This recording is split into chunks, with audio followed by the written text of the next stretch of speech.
Star guitars. They're one of the least common but most sought after guitar shapes. Many companies like Jackson and Charvel make them, but you just don't see them that often. Today we're rebuilding a Charvel Desolation Star for my customer Tom. So grab your face shield, this one's gonna be a face melter. Be sure to hit that subscribe button and smash the bell to be notified when new episodes drop. This is Trash to Thrash.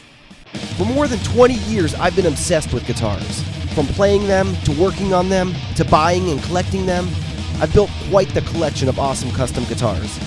Now I'm turning my passion into a profession by seeking out old beat-up guitars and giving them new life, all while trying to make a profit. I'll be searching everywhere for used gear that I can refret, rewire, repaint, whatever it takes to make it a real shredder. This is Trash to Thrash. Hello everybody, welcome back to Trash to Thrash. This is the show where we take old beat-up guitars and rebuild them into one-of-a-kind custom guitars made to not only look awesome, but sound and play better too. I'm your host Mark Murray, and today we're making up for lost time. The Star guitar is one of my all-time favorite body shapes. I haven't come across many, but when it rains, it pours here at the GuitarGuts shop because I just came across not one, but two Charvel Desolation Star guitars. I'd never even seen one of these in person, and within a month, two showed up here as part of two separate trade-in deals. Plus, we just finished the Kelly Star, so it's been wild around here lately. After selling the Kelly Star to my customer Tom, he saw that I got a Charvel Star in stock, and he wanted that one too, so we decked it out. Some things similar to the Kelly Star, and some major key differences as well. This is the guitar. It's a Charvel Desolation Star, equipped with a single humbucker, a recessed Floyd Rose type bridge, and 24 frets, a shredder's dream. It has a standard headstock, maple neck, and a rosewood fretboard. This thing has a lot of potential. It was built around 2012, and it's modeled after the old vintage Charvels from the late 1970s. Throughout this episode, I'll be going into the history of the Star guitar. We'll talk about some of the better known guitar players who use the Star guitar. I'll show you some of the different models of the Star guitar, and I even did a series of polls where I asked you guys, what's your favorite Star guitar model? So we'll go over that in just a minute. Let's start with the history of the Star guitar. Around 1977, Eddie Van Halen had a brilliant idea: to hack his beloved Ibanez Destroyer into what he called the Shark. EVH loved the tone of his Destroyer, but he knew he could make it look way cooler. So he did what EVH was known for. He drilled some holes in it, chopped some pieces off, added some things to it, and repainted it, turning it into a one-of-a-kind monstrosity. But he paid a huge unexpected price while doing this. Cutting out a big chunk of the body killed the guitar's tone. It was never the same again. It was still a radical stage guitar, but it just didn't have the power it once did. Wayne Charvel worked with Eddie and refined the design. In 1979, the Charvel Star was born. They were a radical new design, combining an Explorer top half with a Flying V bottom half. This is the first new body shape that stuck since the 1950s, when the Stratocaster, Telecaster, Les Paul, Explorer, and Flying V were all created. The 1979 to 83 Charvel Stars are extremely valuable today. I was recently searching for vintage Charvels online and I came across this one, originally priced at $15,000, marked down to just $10,000. Of all the wild shaped guitars out there, the Star seemed to be a little more elusive than the others. Many companies make them and people love them, but for some reason a lot of people must not want to own them because you don't see that many being made. What's your opinion on this? Do you love Star guitars? Would you want to own one? If not, what is it that turns you off about them? Let me know down in the comments section. The Star guitar I'll be rebuilding today came into me on a trade deal. That was this Charvel neck. So check it out, it's the pointy style headstock. It's a maple neck, very dirty, so I'm going to have to resand it all, get it all refreshed looking. 2012 stamp on it. Rosewood fretboard, and then this is the Charvel body. How awesome is this thing? This guitar showed up to the shop mostly disassembled already, but the first step was to finish disassembling it, and then to give it a nice even sanding with 600 grit sandpaper on a palm sander. This will get the old finish scuffed up enough that I'm going to be able to apply a new finish over it. Sanding with 600 grit sandpaper like this is going to create a rough surface that'll allow for a mechanical bond between the old paint and the new paint. Paint adheres to surfaces through bonds, either through a mechanical bond or a chemical bond. As with most of the paint jobs I do, we'll be matching the headstock, so I'm sanding the headstock down as well. Nothing completes the look of a guitar like a matched headstock, where it matches the body perfectly. After a good wipe down, the guitar is now ready to go into the spray booth. My customer wants an army drab green with black splatter for the finish, so we'll start by applying this Rust-Oleum 2X moss green in a satin sheen. I applied 3 nice even coats. After painting this guitar, it turns out this color wasn't exactly what we were going for. This happens sometimes, and this is my process of how we find the right color for the customer. It's not the exact color I was hoping to see. This is a Rust-Oleum 2X satin moss green. And it is a really cool color, but this isn't what we were going for this guitar. We wanted it to be like an army drab green. So it is sort of army drab green, especially if I throw flat clear on it, but not quite what we're looking for. I went through my paint cabinet and found all my other camouflage paints, and I'm going to test them out all together and throw a sample together for my customer to see if any of these are what he wants or in the ballpark, or what we need to do if we need to go out and find some new colors. So I have these strips of plywood. It's 1/4 inch plywood that we cut into 4-inch strips or so. I use these for my paint samples. I'll usually get multiple paint colors on one sample so you can compare them easily, and then I throw them in my cabinet, and I have a whole stock of these.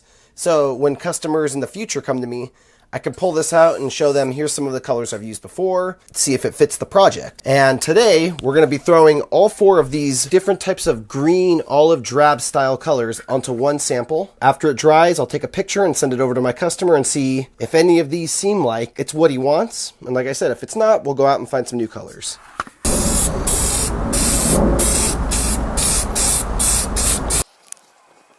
Got 2 of the colors on there. That one's real dark. That might actually be pretty close to what the customer wants. So the first 2 we did, the one on all the way on the left was the satin moss green, Rust-Oleum 2X. All the way on the right was the Rust-Oleum camouflage. So now we'll be using the lighter of the Rust-Oleum camouflage and a Krylon camouflage.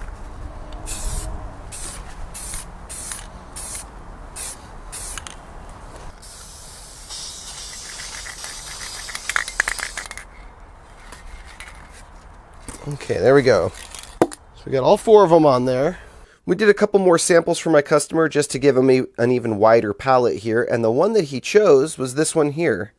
So it turns out that is Krylon. It is satin, Italian olive, and it's a satin, but whatever clear coat we put on top of it is actually going to take precedent over that. So if we throw gloss clear coat over this, it'll actually make the paint gloss.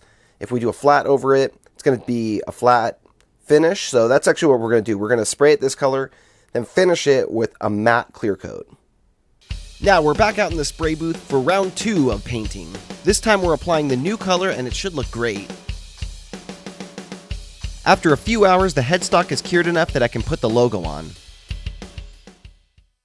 Okay, so I sprayed 3 coats on this guitar and it looks great. That color looks awesome. So Tom picked the right color in my opinion. Looks good. Just threw the headstock logo on, and that's looking really good too. So now we're going to throw some matte clear over this whole thing. Probably 2 nice coats of matte clear over it. Then it's time to throw some splatter on it. And now it's back out to the spray booth for round 3. This time, matte clear is going on. I'll clear the entire body and the headstock with the logo on it already, so that's going to help seal the logo in. We interrupt this program for our special news bulletin. Hello everybody and welcome back to the Nightly News with Mark Murray. In today's top story, a recent set of polls were conducted by GG Studies where people were asked, what is the top star-shaped guitar? The first poll, which included my favorite star shapes, showed that the audience is split. With over 1,500 votes, there was actually a 3-way tie. Never in all of my years of reporting have I seen anything like this. The Jackson Kelly Star, Charvel Star, and Ibanez Xiphos each captured 28% of the vote, leaving the deadly ESP SD2 at 16%. The same poll was then taken to Instagram, where a clear winner was crowned. This time the Xiphos topped the others at 29%. In round 1, people kept asking, where are all the BC Riches? So in round 2, 4 BC Rich star-type guitars were pitted against each other. The Stealth, the Beast, the Ironbird, and the Warlock. This time with a clear winner, the Warlock stole the victory with 49% of the vote, and the Beast surprisingly coming in at just 9%. Shocking stuff. In rounds 1 and 2, the comment section was dense with discussion of Dean guitars. So round 3 presented 4 Dean guitars for people to choose from. The ML, the Razorback, the Stealth, and the least popular of the 4, the Split Tail. With over 1,700 people chiming in, the ML ran away with this one at 58% of the vote. The Stealth swooped up 26%, the Razorback having the Stealth at 13%, and the Split Tail with an underwhelming 4%. Round 4 combined vintage and modern in a 4-way battle for the best, consisting of the ultra-modern Kiesel Type X, the super sleek Legator SP7F, the classic and elusive Ibanez Falchion, and the wicked and wild Kramer Voyager. The Voyager took the victory in this round with about 40% of the total vote. Now what we really want to know is, of the 4 rounds so far, who's the best of the best? There have been some upsets, like the classic Charvel Star being knocked out in round 1 by the Xiphos, and the Beast scoring only 9% against the Warlock. A new poll has been posted at GuitarGuts YouTube channel, and GG Studies needs your help to determine the top star guitar. The choices are the winners from the previous 4 rounds of the polls: the Ibanez Xiphos, the BC Rich Warlock, the Dean ML, and the Kramer Voyager. And be sure to comment your overall favorite star guitar, even if it lost in a previous round. Your activity will electrify the algorithm and set this post ablaze. That's all the time we have for tonight. I appreciate you stopping by, and we'll catch you on the flip. Now back to our regularly scheduled program. Now the clear coat's starting to flash off, which means it's ready for the next paint, and it's going to have a chemical bond with it. The next paint will be the splatter. For that, we're using Rust-Oleum 2X Gloss Black. Using a matte or a satin base color with the gloss splatter creates a really cool effect. On this guitar, you're going to actually be able to feel the splatter, which is really cool. On some guitars, I apply the splatter, then apply many coats of gloss clear coat to seal the splatter in to create a very flat finish. But with this guitar, you're going to be able to feel the splatter on top, which gives it a really cool feel. Now the clear coat's starting to flash off, which means it's ready for the next paint, and it's going to have a chemical bond with it. The next paint will be the splatter. For that, we're using Rust-Oleum 2X Gloss Black. Using a matte or a satin base color with the gloss splatter creates a really cool effect. On this guitar, you're going to actually be able to feel the splatter, which is really cool.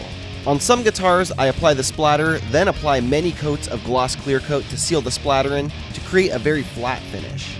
But with this guitar, you're going to be able to feel the splatter on top, which gives it a really cool feel.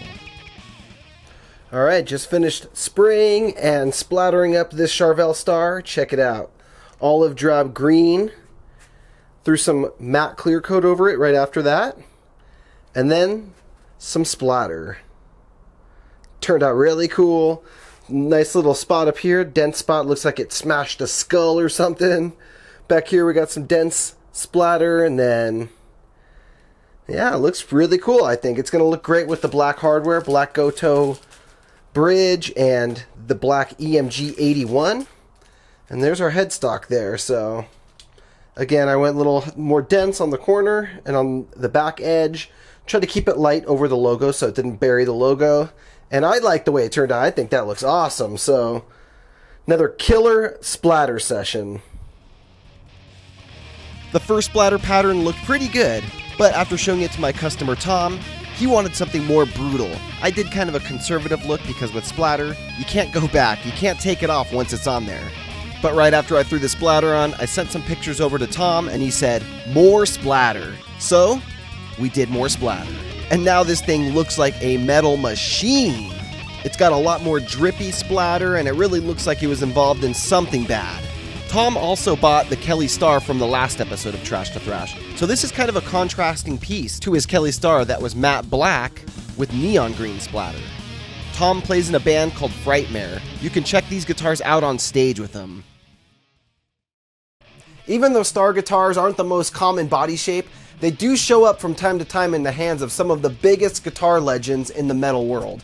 I always like to hear your guys' feedback, so I asked you over on Instagram, who are your guys' favorite star guitar players? And as always, you guys came through. These are in no particular order, but of course we have Eddie Van Halen, Dimebag Darrell, Kerry King of Slayer, Chuck Schuldiner of Death, Jeff Loomis of Nevermore, Gus G from Firewind and Ozzy Osbourne, Alex Skolnick from Testament, Trey Azagthoth from Morbid Angel, Chris Holmes from Wasp, Roop Latvala from Children of Bodom and Stone, Sammy Pierre Duet from Goat Whore, Ann Chang from Sex Machine Guns, Stefan Kummerer from Obscura, Akira Takasaki of Loudness, Eric Rutan from Hate Eternal and Cannibal Corpse, Reese Scruggs of Havoc, and of course, maybe the most famous of them all, Eddie Munson from Stranger Things. Just like with the Kelly Star build we did for Tom already, he wanted illuminated side marker dots. So, we marked all the spots, drilled them out, added some glue into the holes, inserted the side marker dots, which actually come in a stick form that you cut to length. Then I used a nice set of wire cutters to cut them flush, well, close to flush. And then I used this X-Acto knife with a chisel blade on it to get it perfectly smooth. After that, I finished it with 600 grit sandpaper and applied a little bit of lemon oil to the side of the fretboard. On the maple neck, you can see there was a little bit of lightening where I had sanded with the 600. We'll deal with that in just a second. I'm currently working on a full step-by-step tutorial on how to change out your side dot markers, so stay tuned on the GuitarGuts YouTube channel for that. Now I've sanded the entire back of the neck and I'm going to apply some tongue oil to it. You simply wipe it on a rag and just wipe it right on the bare wood. But you need to make sure that you sand off the previous finish first so it absorbs. An oil finish gives you a really nice smooth satin kind of finish on the neck. This is going to make it way easier to fly up and down the neck since there's going to be no resistance on the back of the neck. And it looks absolutely gorgeous when you're done. I mean, look at that. I'm not necessarily a big fan of glossed maple necks, but a raw maple neck like this with some oil just looks so beautiful. Now this thing's getting close and it's time to do some of the fine detailing, like polishing up the frets and giving the rosewood fretboard an oil treatment, a lemon oil treatment. Oftentimes, the acid and the dirt from our fingers can make frets look corroded and ugly. Sometimes they even appear with a greenish hue to them. Most of the time that can be cleaned off. By using some polish, it should rub right off and polish up and look beautiful. I have a full tutorial on how I like to polish my frets and oil my fretboards, and I'll link to it in the description below. Looking up and down the fretboard, you can see the frets look real dull up on the higher registry, but right about here they get cleaned up, and that's because they're polished from about the 1st to the 10th fret so far. These look amazing. It really makes a huge difference polishing your frets and hydrating your fretboard. While replacing the nut on the guitar, one of the mounting holes for the nut stripped out. So now we're going to fill it in and retap it. For this guitar, we're going with an official Floyd Rose original locking nut. To fix this stripped hole, I'm going to drill the old hole out to about 1/8 of an inch. I have some 1/8 inch wood dowels that I'm going to use to fill this hole, and then we'll re-drill a brand new hole. I like to pour some wood glue out on a cardboard square, and then you can roll the end of the dowel in the glue to make sure that you get a lot of glue on it, but you want to remove some of the excess. You don't need it overflowing onto your surface. That should be plenty. Now we'll drop the dowel right in our freshly drilled out hole, and it fits nice and snug. Almost press in.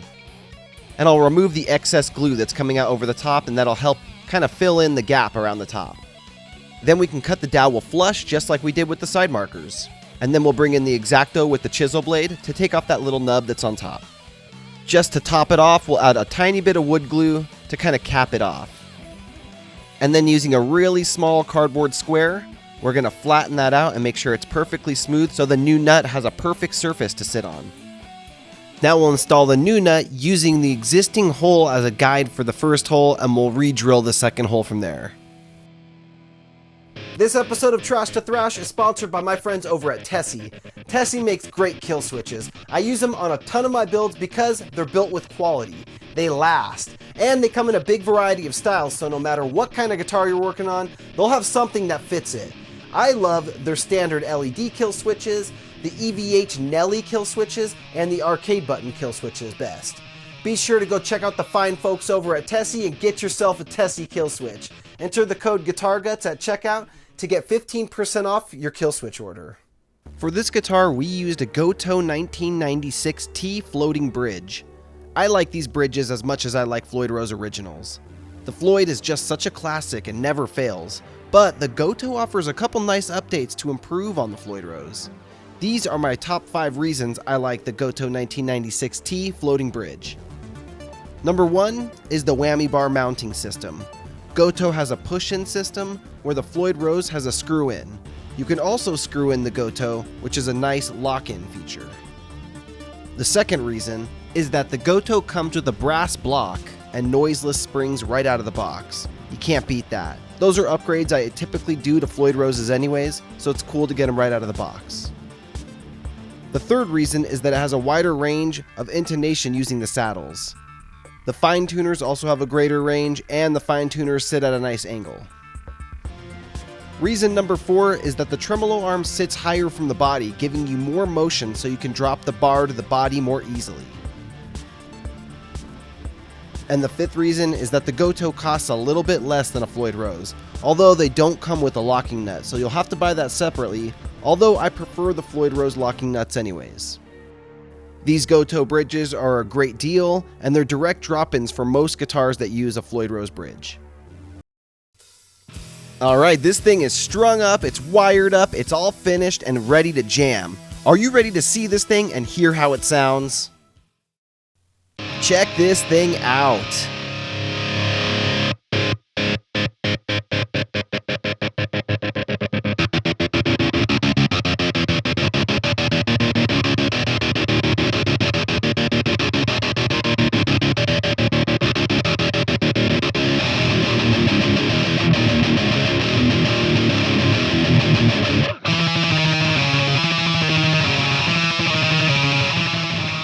Loaded with an EMG 81 pickup in the bridge, a Gotoh 1996T floating bridge, a Tessie kill switch with a green LED, 24 frets, and this awesome camouflage green finish with black splatter. Gotta love that matching headstock. This thing is sick.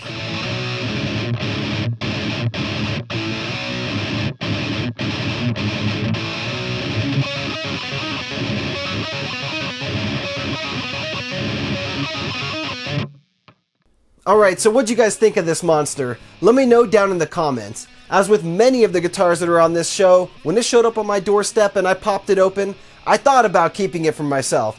But I can't just keep buying and hoarding guitars. That is your job. My job is to build them and sell them to you. With that being said, I have another one of these Charvel stars hanging up here at the shop ready to start for one of you. If you're interested in a custom built star, or you have a guitar that you want to send in for a rebuild, send me an email to mark@guitarguts.com and I'll write you up a quote. Remember to go grab yourself a GuitarGuts t-shirt to help support the channel, link in the description. And thanks again to Tessie so much for sponsoring this episode, and thank you so much to you for watching and subscribing. I'll talk to you all very soon. Rock on, my friends. On the next episode of Trash to Thrash, we're redoing a Jackson King V JS32T. These are great lower to mid-level Jacksons, and I'm going to hit it with a burst of fresh paint. A red to black burst, that is. We'll be supercharging this thing and showing how you can take a basic $300 to $400 guitar and turn it into something fit for a king. Until then, check out these other episodes of Trash to Thrash. Episode 2 is right there. Then we have this Alien Blood Japanese Fender Strat here, and an Epiphone Explorer that I rebuilt into James Hetfield's Rusty Explorer here. Be sure to hit that like button, hit that subscribe button, and hit the bell to be notified every time a new video drops.